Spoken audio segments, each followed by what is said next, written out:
Joining us now is Courtney Smith. She is the founder and CEO of the Detroit Phoenix Center, a nonprofit organization responding to the needs of underserved and transient youth in Detroit. Courtney, thank you for being with us today. Thank you for having me. Appreciate having you on. So tell us a little bit about the services that you provide in your organization.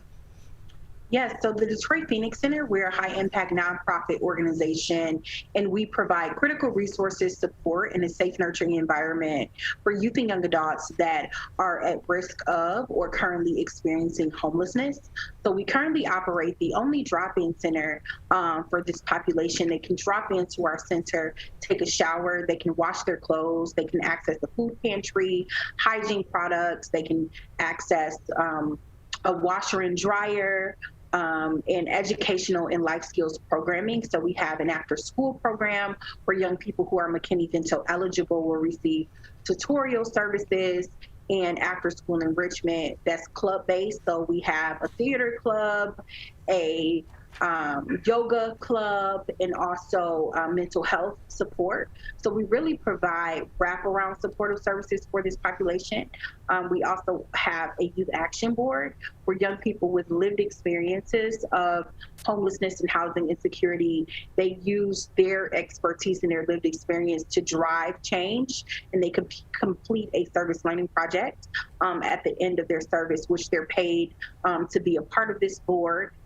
We also have our COVID-19 Recovery and Relief Program, where we have been providing pandemic assistance to those who have been impacted by the coronavirus, by providing rental assistance, by providing hotel vouchers, utility assistance, sporting goods, laptops, cell phone bill pay, and also actual cell phones to stay connected to the population that we service.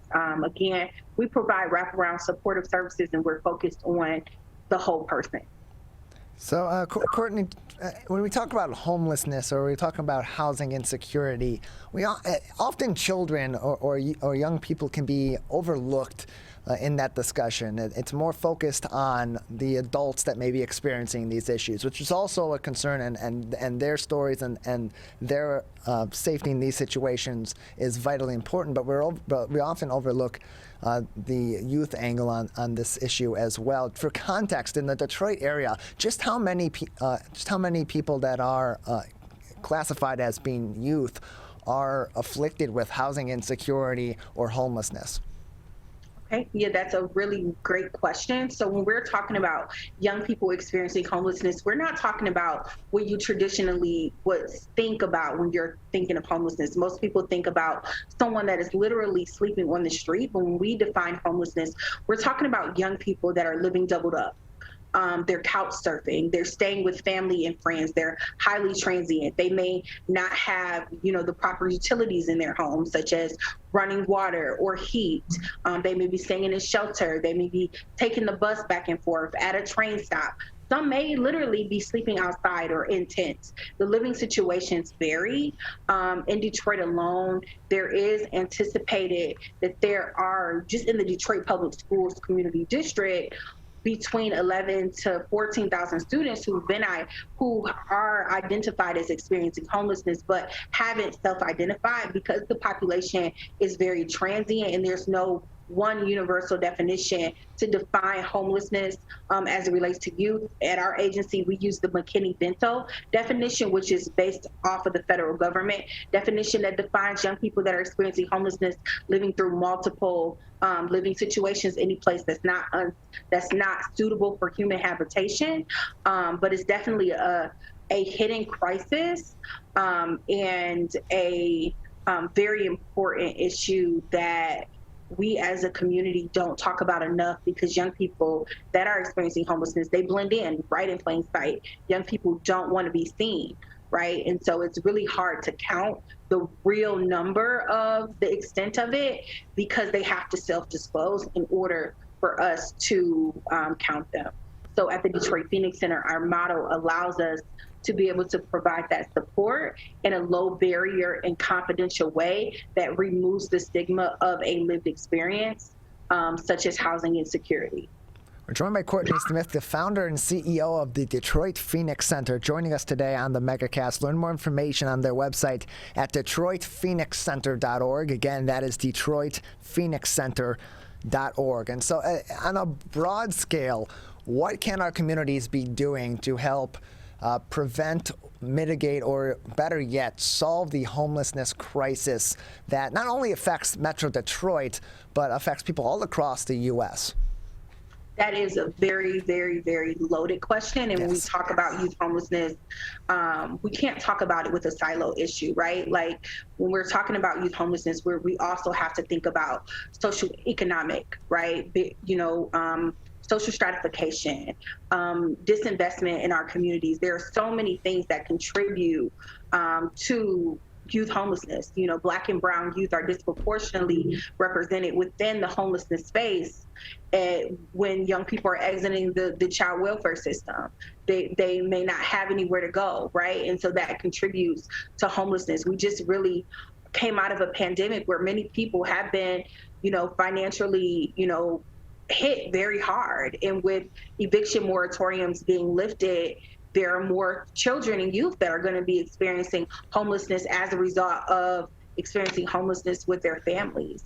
So some of the things that folks can do in this situation from a very practical standpoint is, number one, raise awareness, right? Raise awareness about the youth homelessness crisis, get connected to agencies that are doing the work, to working directly with youth and families who are experiencing homelessness. There is definitely different advocacy efforts on the Hill, such as the Runaway and Children and Youth Act and the Human Trafficking Prevention Act. Some of those are ways also that folks can lean in and advocate for youth that are experiencing homelessness. If folks work in a school district, to be able to connect with their homeless liaison.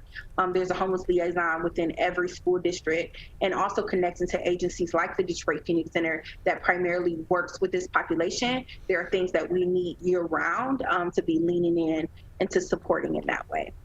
We're joined by Courtney Smith. She is the founder of Detroit Phoenix Center, joining us on the MegaCast, the founder and CEO of Detroit Phoenix Center. And so, Courtney, you have an event that's coming up next week, Tuesday, November 30th. It's One Night Without a Bed, Sleep Out. Tell us about that event and what the goals are of that event, both for an awareness raising and for fundraising as well. Yes. The One Night Without a Bed campaign is our annual end of the year fundraising campaign where we challenge our community to make themselves uncomfortable for a night so that a young person doesn't have to be. We're asking that folks will sleep anywhere but a bed, right? Many of us have the privilege to sleep in a bed at night. In our warm homes. Many of the young people that we service may not have that privilege. And so we're asking that folks, just as an act of solidarity and empathy, sleep anywhere but a bed, to sleep on the floor, to sleep on the couch, to sleep in the tent, to sleep outside, to raise awareness of the youth homelessness crisis. We're trying to make something that's invisible visible, and to share it on social media, to make a donation to the Detroit Phoenix Center so we can continue to alleviate youth homelessness and break the cycle of generational poverty within our ecosystem. And so the purpose of the campaign is to raise awareness of the crisis, to continue to support young people who are at risk of or currently experiencing homelessness.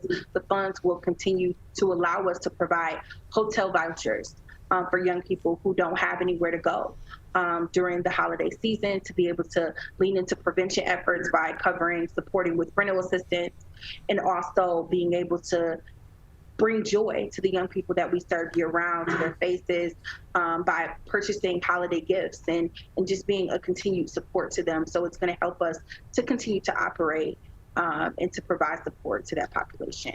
And so it kicks off with a live stream event on November 30th at 7 o'clock on our Facebook page, where folks will hear from young people who are in our program, hear the resilient stories, hear from them directly. We have Congresswoman Brenda Lawrence, who's going to be our keynote speaker. We have Josh Landon, who is our MC for the event. And then we have some other dignitaries, such as Kim Trent, and some of the some of the youth, again, who cycled through our program to share their stories and to raise awareness. And so that kicks off the event. The campaign is a month long, so it's the end of the year. So it goes from November 30th all the way into December 31st. And so if folks want to participate, they can visit onenightwithoutabed.com. They can go directly to our website to learn more about it, and also to create a team, or they can participate in the challenge and join on social media. We're joined by Courtney Smith, the founder and CEO of the Detroit Phoenix Center. Their upcoming event, One Night Without a Bed, on November 30th, although the campaign runs throughout the entire rest of this year. Learn more information in a couple of different places. DetroitPhoenixCenter.org. Again, that is their website for the organization at DetroitPhoenixCenter.org, or by going straight to the event's website at onenightwithoutabed.com. Again, that is onenightwithoutabed.com. And so, Courtney, the Detroit Phoenix Center is also accepting in-kind donations of items that are critical to supporting transient and homeless youth during this season and really all throughout the year as well. What are some of those items that are in critical need at this time that may be best to be provided by the community? Yes, so we are definitely in high need of hats, scarves, and gloves, new coats, and also hand warmers for the population that we service. We're joined by Courtney Smith, the founder and CEO of the Detroit Phoenix Center, joining us today on the MegaCast. Courtney, just another few minutes with you today before we'll say goodbye. At this time, anything else that would be important for our audience to be considering about our youth and our homeless and transient youth, or other ways that they can help your organization and others that are working to mitigate or even solve this issue in our local area? Yes, I would definitely say that it is a responsibility of our community to care for our community. And these young people are incredibly brilliant. They're incredibly resilient. And with the proper supports and investments, they are able to thrive. So if you're listening to this today and you're wondering how you can get involved, I would encourage you to reach out to us at DetroitPhoenixCenter.org. If you know of a young person who is in need right now that's experiencing a housing insecurity and basic need support, they can reach out to us at 313-482-0916.